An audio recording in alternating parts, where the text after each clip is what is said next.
Good morning students. आज का हम लोग का डेटाबेस का टॉपिक है। आज हम लोग शुरू करेंगे डेटाबेस आर्किटेक्चर। ठीक है, डेटाबेस आर्किटेक्चर। तो जैसे हम लोग देख रहे हैं स्लाइड में, डेटाबेस आर्किटेक्चर की बात करें तो दो भाग में पहले बांटेंगे, सेंट्रलाइज्ड एंड डिसेंट्रलाइज्ड। ठीक है, सेंट्रलाइज्ड का मतलब वो हुआ जो एक सिस्टम पे मेरा एप्लीकेशन भी है और डेटाबेस भी है और सारा काम उसी पे हो रहा है और सिंगल यूजर सिस्टम है। डेटाबेस भी मेरा सिंगल यूजर है और ऑपरेटिंग सिस्टम भी मेरा सिंगल यूजर ही है, मतलब कंप्लीट सिंगल यूजर सिस्टम पे काम हो रहा है। तो उसको बोलेंगे हम लोग सेंट्रलाइज्ड आर्किटेक्चर। ये सेंट्रलाइज आर्किटेक्चर से एक कंफ्यूजन ये नहीं होना चाहिए कि हम सेंट्रलाइज डेटाबेस की बात कर रहे हैं। हम सेंट्रलाइज डेटाबेस की बात नहीं कर रहे हैं, हम लोग बात कर रहे हैं उस सेंट्रलाइज आर्किटेक्चर की जहाँ पे एक ही सिस्टम होगा और डेटाबेस उसी पे इंस्टॉल होगा, एप्लीकेशन भी वहीं पे होगा, सारा का सारा होगा। ठीक है, और डिसेंट्रलाइज हो गया। डिसेंट्रलाइज में हम लोग बात करते हैं कि 1 टीयर, 2 टीयर, 3 टीयर और एन टीयर एप्लीकेशन क्या होता है ना। टीयर वर्चुअली हम लोग उस लेयर को कहते हैं जिस लेयर में हम लोग एप्लीकेशन बनाए होते हैं। ठीक है, तो अगर हम डेटाबेस आर्किटेक्चर की बात करेंगे तो हम डिफरेंट लेयर की बात करेंगे। उसी लेयर के हिसाब से हम लोग देखेंगे कि कौन सा टायर कैसे बनता है, कौन सा टीयर कैसे बनता है। ठीक है, तो सबसे पहले हम लोग देखें कि एक सॉफ्टवेयर जो बनता है उसका आर्किटेक्चर क्या होता है। ठीक है, बेसिकली एक सॉफ्टवेयर में हमारा यूजर इंटरफेस होगा जिसको हम प्रेजेंटेशन लेयर बोलेंगे। ठीक है, जो डेटा, जो यूजर से डेटा लेगा, जो कीबोर्ड से डेटा एंट्री होगा उसमें यूजर के साथ इंटरफेस उसी का होगा।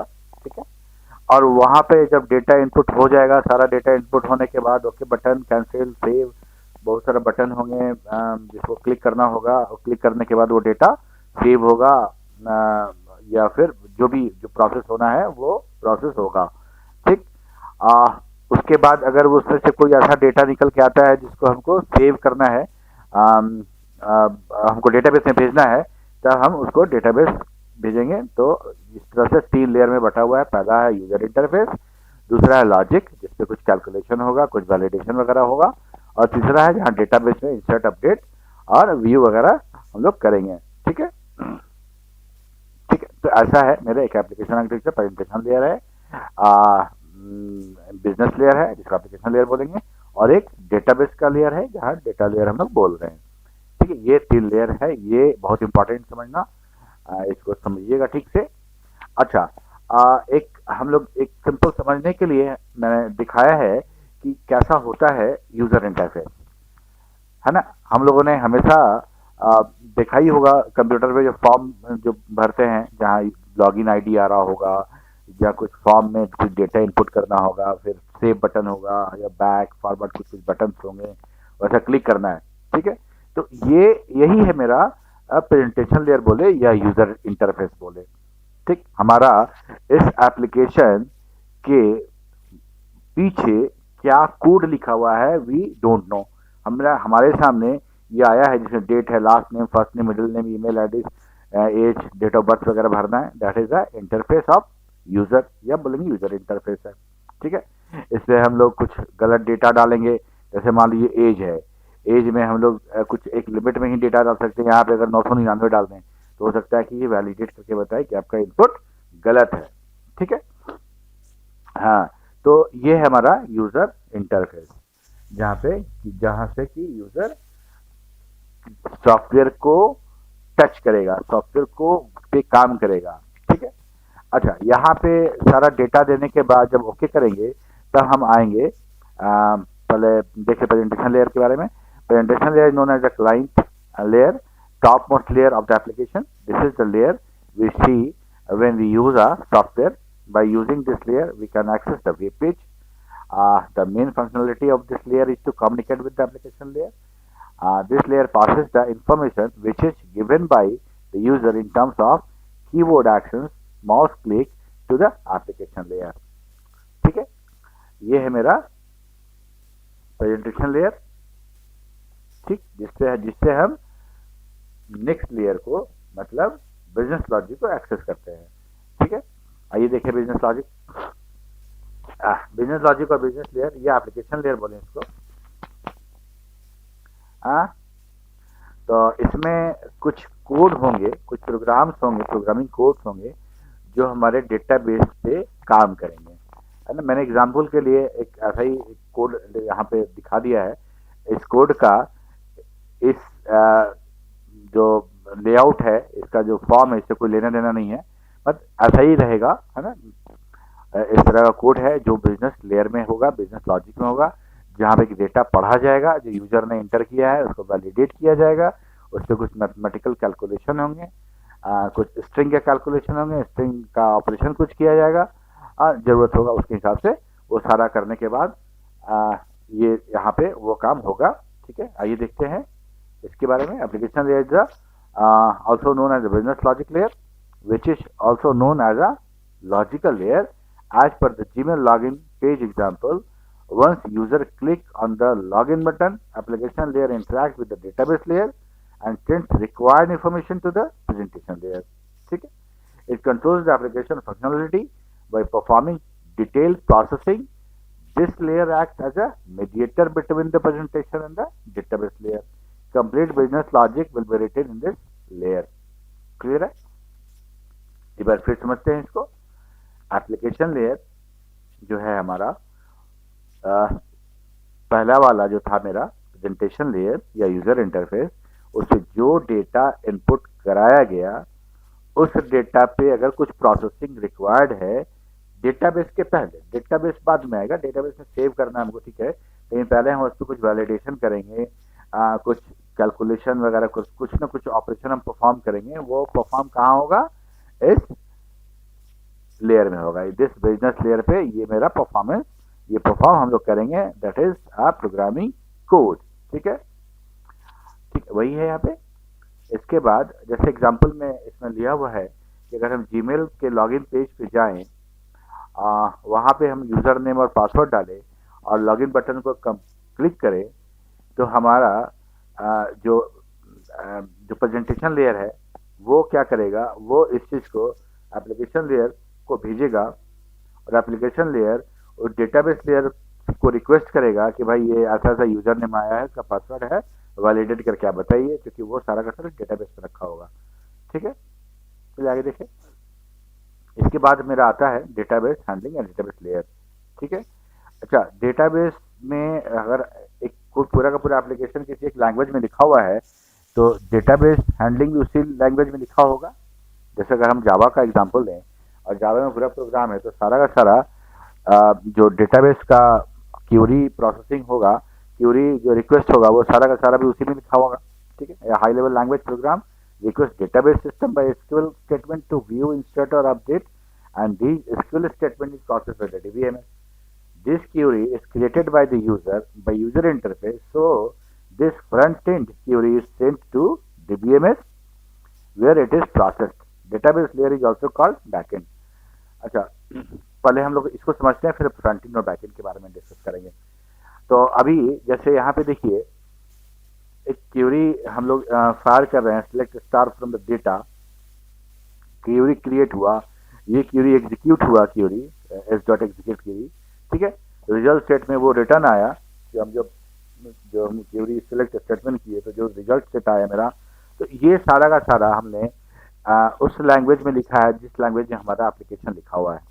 ठीक है, बस ये वाला जो काम है ये काम जावा नहीं कर सकता है। जावा सिर्फ रिक्वेस्ट करेगा कनेक्शन के थ्रू, जेडीबीसी ड्राइवर के थ्रू डेटाबेस लेयर को कि भाई हमको डेटा चाहिए, हमको फलाने फलाने टेबल से। ठीक है, और वो रिक्वेस्ट जाएगा डेटाबेस लेयर को और डेटाबेस लेयर इसको एग्जीक्यूट करेगा, एग्जीक्यूट करने के बाद सारा का सारा रिटर्न करेगा एप्लीकेशन लेयर को, जहाँ पे एप्लीकेशन लेयर उसको फिर प्रेजेंटेशन लेयर को देगा और फिर वो दिखेगा यूजर को। ठीक है, अच्छा, फ्रंट एंड और बैक एंड, एक यहाँ पे शब्द आया है, देखिए, front end and back and. Front end का कहने का मतलब, अगर हम यूजर हैं तो हमको डेटाबेस का डेटाबेस तो हमको दिखेगा नहीं कहीं पे, हमको सारा सिर्फ यूजर इंटरफेस दिखेगा, फॉर्म दिखेगा, जो हम फिल कर रहे हैं कीबोर्ड से वो दिखेगा, बटन दिखेंगे, क्लिक, ये सारा कुछ सारा दिखेगा। तो ये हम बोलते हैं फ्रंट एंड है। फ्रंट एंड मतलब जो प्रोग्राम लिखा हुआ है जिससे यूजर काम कर रहा है, that is the front end. और जो डेटा सेव हो रहा है वो फ्रंट एंड के थ्रू सेव हो रहा है। मतलब हम अगर ओके बटन करें डेटा एंट्री फॉर्म पे सारा का सारा इंफॉर्मेशन डालने के बाद सेव बटन पे क्लिक करें, तो हम लोग ये एक्सपेक्ट करेंगे कि सारा का सारा डेटा डेटाबेस में भेज दिया गया होगा। ठीक है, तो वो हमारा बैक एंड कहलाता है, क्योंकि वो पीछे रहता है, वो कभी आगे नहीं आता है, बैक स्टेज काम करता है वो। ठीक है, तो फ्रंट एंड और बैक एंड क्लियर हो गया। तो जैसे मान लीजिए फ्रंट एंड क्या हो सकता है, फ्रंट एंड हमारा वीबी हो सकता है, डॉटनेट हो सकता है, जावा हो सकता है, पाइथन हो सकता है, these all are front end. ठीक है, बैक एंड क्या होगा, बैक एंड हमारा ओरेकल हो सकता है, एसक्यूएल सर्वर हो सकता है, एक्सेस हो सकता है, माई एसक्यूएल हो सकता है, साइबेस हो सकता है, कोई भी वैसा डेटाबेस जो डेटा स्टोर करता हो, that will be a back and. ठीक है, तो अब देखिए एक बार इसको भी देख लीजिए। The data is stored in a data layer, application layer communicate with the database layer to retrieve the data. It contains methods and connect the database and perform required action. ठीक है, तो डेटाबेस जैसे insert, update, delete, वैसा कुछ भी operation perform करना है तो वो हम रिक्वेस्ट कर सकते हैं फ्रंट एंड के थ्रू, लेकिन after all that will be process by the database itself. Okay, तो ये तो हो गया हमारा, हमको समझ में आ गया कि डेटाबेस में कितने लेयर होते हैं और किन किन लेयर का क्या क्या काम है, ये तो हम समझ में आ गया हमको। अच्छा, अब आइए हम समझते हैं सेंट्रलाइज्ड आर्किटेक्चर क्या होता है। ठीक है, तो अब चूंकि हम लोग बात कर रहे थे डेटाबेस आर्किटेक्चर की, जिसमें हम लोगों ने सेंट्रलाइज और डिसेंट्रलाइज के बारे में बात किया था। पहला स्लाइड अगर आपको याद हो तो हम दिखा दें आपको। हाँ, सेंट्रलाइज एंड डिसेंट्रलाइज। तो हम लोगों का आज का जो टॉपिक है वो यही है, database architecture centralise and decentralise. तो हम लोग को ये समझने के लिए सॉफ्टवेयर आर्किटेक्चर समझना था कि सॉफ्टवेयर में कितने लेयर होते हैं, उसके तभी हमको ये समझ में आएगा, टीयर आर्किटेक्चर जो बोल रहे हैं वो समझ में आएगा। तो हमको ये लेयर समझ में आ गया, presentation, business and data layer, ये 3 लेयर होते हैं। ठीक है, और 3 लेयर में कौन सा लेयर का क्या काम है, क्या पर्पस है, ये भी हम लोगों ने अभी देख लिया। ठीक है, अब आइए हम लोग वहां डायरेक्टली पहुंचते हैं। ठीक है, इन सेंट्रलाइज सिस्टम एप्लीकेशन में यूजर इंटरफेस और बिजनेस लॉजिक बोथ। ठीक है, application DBMS software are resides on a single computer. मेरे घर में कंप्यूटर है, मेरा लैपटॉप है, इस पे हमने डॉटनेट इंस्टॉल किया, इसी में मैंने माइक्रोसॉफ्ट एसक्यूएल सर्वर भी इंस्टॉल कर दिया और हम कोई प्रोग्राम बना रहे हैं और ऐसा कर रहे हैं, तो हम लोग बोलेंगे कि ये मेरा सेंट्रलाइज आर्किटेक्चर हो गया, जहाँ पे कि मेरा एप्लीकेशन भी इसी पे है और मेरा डेटाबेस इसी पे है। ठीक है, क्लियर है? It is single user machine and single user database, so only one person can work at a time on such machine. ठीक है, क्योंकि all the layers of the application resides on a single machine. Application layer भी उसी पे है, business logic भी उसी पे है, डेटाबेस लेयर भी उसी पे है, एवरीथिंग ऑन सिंगल मशीन। दो this is called centralise architecture और सेंट्रलाइज सिस्टम। ठीक है, हाँ, एक बात यहाँ पे ध्यान देने वाली बात है कि हम लोग जब डिस्ट्रीब्यूटेड पढ़ेंगे, डिस्ट्रीब्यूटेड डेटाबेस के बारे में पढ़ेंगे, वहां भी हम लोग सेंट्रलाइज डेटाबेस पढ़ेंगे। तो वहां वाला सेंट्रलाइज डेटाबेस के बारे में हम लोग अभी बात नहीं कर रहे हैं। ठीक है, कंफ्यूज नहीं होना है उससे। वहां पे क्या था कि एक डेटाबेस सेंट्रलाइज था और उसके बहुत सारे क्लाइंट कनेक्ट होंगे, आगे हम लोग देखेंगे उसको, अभी आने वाला है टॉपिक। उसके साथ ढेर सारे क्लाइंट कनेक्ट होंगे जो डेटा प्रोसेसिंग करेंगे। लाइक हम लोग अभी 2 टीयर 3 टीयर देखेंगे ना, उसके हिसाब से 2 टीयर वाला जो कंसेप्ट है वो वाला होगा वहां पे। लेकिन अभी हम लोग बात वो नहीं कर रहे हैं, अभी हम लोग बात कर रहे हैं वैसे सिस्टम के बारे में जहां पे कि तीनों लेयर ऑफ द एप्लीकेशन एक ही सिस्टम पे हो। क्लियर है? ठीक है, चलिए अभी हम लोग अब देखते हैं डिसेंट्रलाइज आर्किटेक्चर क्या होता है। A decentralize architecture we distribute all 3 layers in the same way. ठीक है, किसी न किसी तरीके से तीनों लेयर को हमको अरेंज करना है, हमको डिप्लॉय करना है, कुछ मेथड्स हैं, कुछ प्रोटोकॉल्स हैं, उसके हिसाब से हमको उसको अरेंज कर देना है, जिसको हम लोग बोल देंगे कि कितने लेयर में हुआ, उसी हिसाब से बोलेंगे tier. Tier is nothing but a layer, कितने लेयर में है वो चीज, है ना। टीयर मतलब उस कितने हिस्से में बटा हुआ है, ठीक है। वन टीयर आर्किटेक्चर, ठीक है। अब देखिए वन टीयर आर्किटेक्चर क्या होता है। हम लोगों ने क्या देखा कि एक सॉफ्टवेयर में यूजर इंटरफेस होगा, लॉजिक होगा और स्टोरेज के लिए जो लॉजिक होगा वो होगा, मतलब डेटाबेस होगा, ठीक है। अगर ये तीन लेयर अगर पैक्ड अप है किसी सिंगल पैकेज में, तो हम लोग बोलेंगे that is the one tier architecture of the software. फिर से समझिए इसको। अगर हम ये कहें कि किसी सॉफ्टवेयर में तीनों लेयर एक साथ कंबाइन करके अगर बेचा जा रहा है या दिया जा रहा है, तो हम लोग बोलेंगे कि हम वन टीयर आर्किटेक्चर पे काम कर रहे हैं। अगर वन टीयर आर्किटेक्चर है तो उसको हम लोग अलग अलग बांट नहीं सकते हैं, अलग अलग हम लोग बांट नहीं सकते हैं। एग्जाम्पल के तौर पे आप देखिए एम एस वर्ड का जितना भी यूजर इंटरफेस है और उसके साथ जो लॉजिक लिखा हुआ है उनका टेक्स्ट प्रोसेसिंग का, वो सारा का सारा कंबाइन है। और सेव कैसे करेंगे, उनका फाइल का जो तरीका है सेव करने का, जो स्ट्रक्चर है फाइल का, वो भी उसी में है। वो हम लोग अलग से ऐसा नहीं कर सकते हैं कि हम उसका डेटा हम ओरेकल में सेव करना शुरू कर दें, डेटाबेस एमएस वर्ड का जो टेक्स्ट फाइल है उसको, ठीक है। तो ये हो गया मेरा वन टीयर आर्किटेक्चर।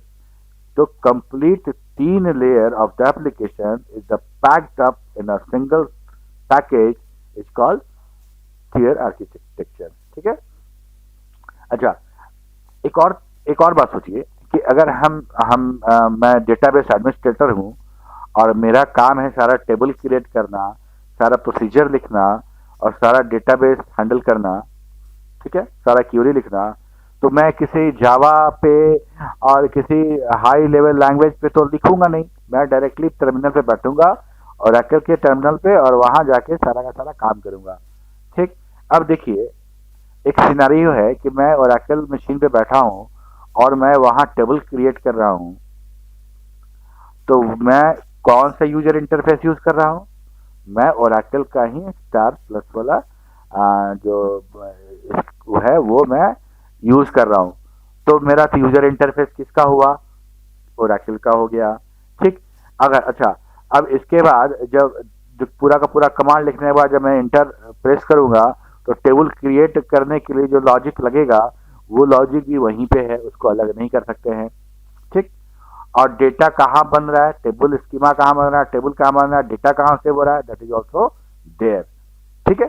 तो ये भी वन टीयर आर्किटेक्चर ही हुआ। अगर हम किसी टर्मिनल में बैठ के, अगर हम किसी डेटाबेस टर्मिनल में बैठ के वहां पर डेटाबेस क्रिएट कर रहे हैं, तो that is also a one tier architecture.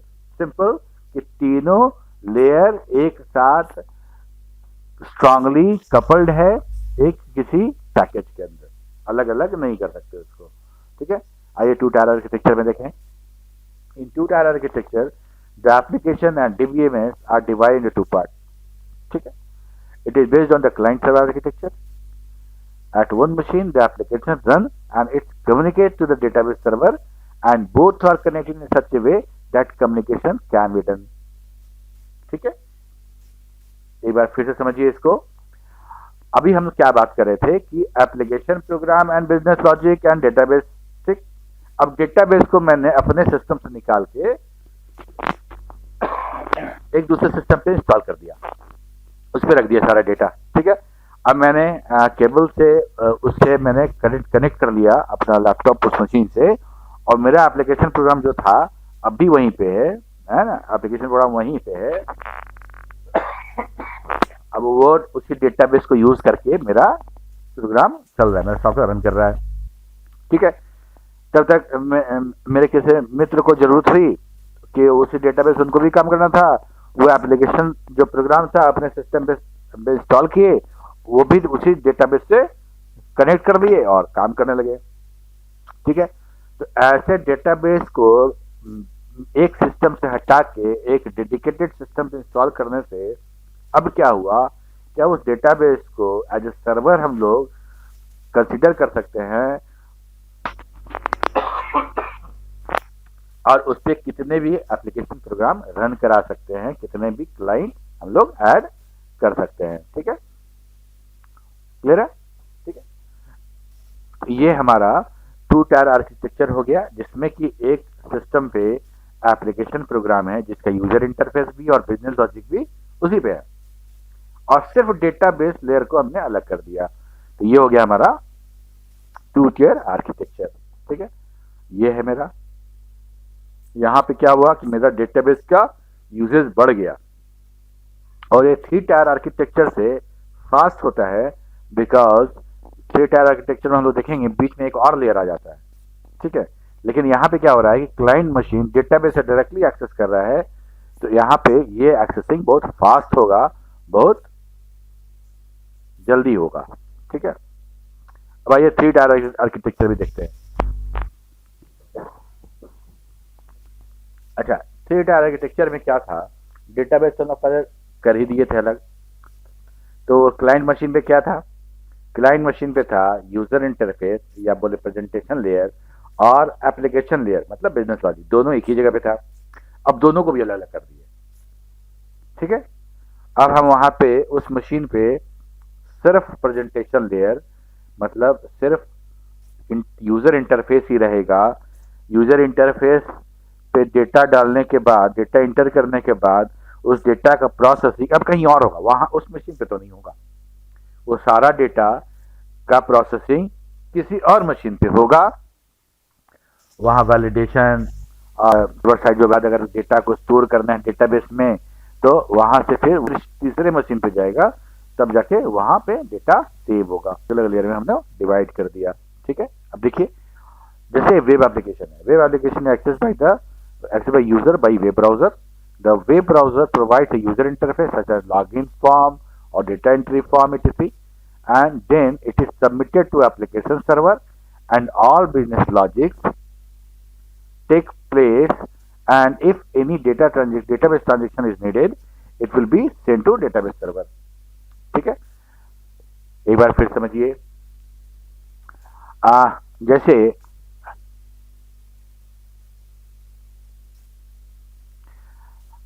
ये एप्लीकेशन लेयर है हमारा, ठीक, ये है हमारा यूजर इंटरफेस है, और ये एप्लीकेशन लेयर है, और ये डेटाबेस लेयर है। पहले वाले जो हम लोग देखे थे 2 टायर, ये दोनों एक साथ था, ये दोनों एक साथ था, अब दोनों को अलग अलग कर दिए।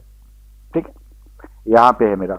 अब देखिए कोई भी वेब एप्लीकेशन हम देख लें तो इसी 3 टायर आर्किटेक्चर पे ही काम करता है। वो कैसे, अगर कोई एक जैसे मान लीजिए हम कोई अमेजोन पे या किसी भी साइट से खरीदारी करते हैं, तो हम जैसे ही खोलते हैं तो उसका पूरा का पूरा प्रोग्राम हमारा रन करता है ब्राउजर पे। ठीक है, एप्लीकेशन भी आजकल मोबाइल में है, लेकिन ठीक है, एप्लीकेशन होने के बाद भी वो सिर्फ यूजर इंटरफेस ही है, उसके पीछे का लॉजिक जो है वो हमारा यहाँ पे हमारे मशीन पे नहीं रहता है। ठीक, तो हम जो जो चीज़ बाई कर रहे हैं, जो भी काम हम कर रहे हैं, ओके कर रहे हैं, जो ऑफर मिल रहा है, जो डिस्काउंट मिल रहा है, वो सारा का सारा प्रोसेसिंग कहाँ होगा, उसी एप्लीकेशन सर्वर पे होगा। हमारे सबमिट करने के बाद हमारे पास सिर्फ उसका एक यूजर इंटरफेस है जहां हम नाम एड्रेस वगैरह वगैरह भरते हैं, पेमेंट के लिए जो ऑप्शन करते हैं वो, या फिर सिंपल हम ये कहेंगे जो लॉगिन आईडी और पासवर्ड हम लोग देते हैं। ठीक है, वो सारा का सारा, जैसे IRCTC का एग्जांपल लेते हैं, IRCTC खोले हम, अगर यूजर नेम पासवर्ड और जो ट्रेन वेन का जितना इन्फॉर्मेशन आ रहा है मेरा सब यहीं पे आ रहा है। ठीक, लेकिन हम जब रिजर्वेशन कराने के लिए ओके करते हैं तो वो सारा का सारा लॉजिक हमारा बिजनेस यहाँ पे होता है। अगर कोई इंपॉर्टेंट फील्ड हमने छोड़ दिया है, वो सब नहीं भरा है, वो तो सारा वैलिडेट यहीं पे हो जाएगा, और बाद में यहाँ सारा डेटा यहाँ पे आएगा। यहाँ पे आने के बाद तब डन हो गया, अगर पेमेंट डन हो गया, सब कुछ हो गया, तब वो डेटाबेस के में भेजा जाएगा।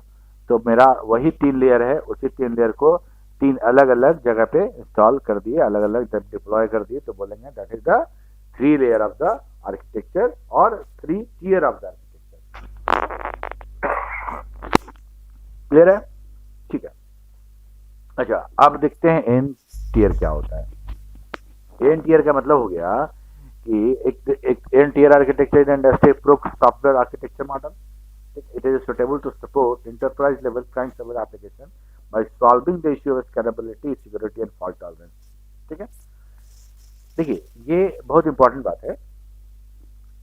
It may be further divided to n layer in order to provide scalability, security and fault tolerance। अब कोई एक एप्लीकेशन है, अब जैसे मान लें कभी कभी सुनने में आता है कि बिग बिलियन डे में या कुछ बहुत बड़ा ऑफर आया तो कोई एक वेबसाइट पूरा का पूरा क्रैश कर गया,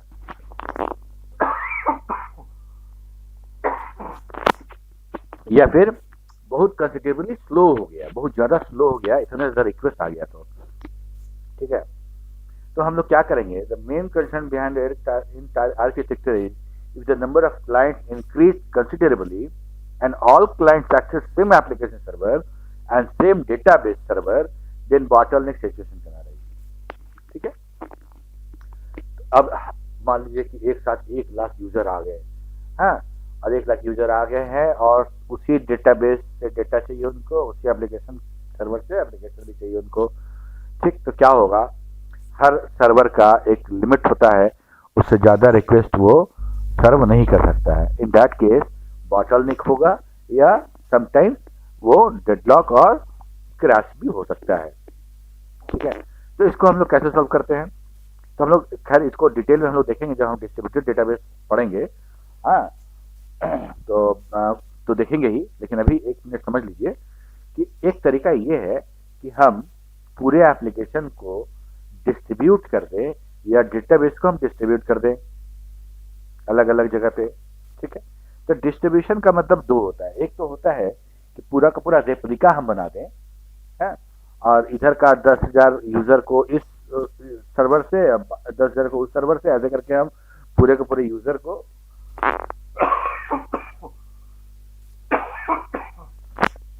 हम अलग अलग सर्वर दे दें। ठीक है, एक तो तरीका ये हो गया। दूसरा तरीका हो गया कि हम उसी को अलग अलग डिवाइड कर दें, अलग अलग बांट दें हम उस सर्वर को।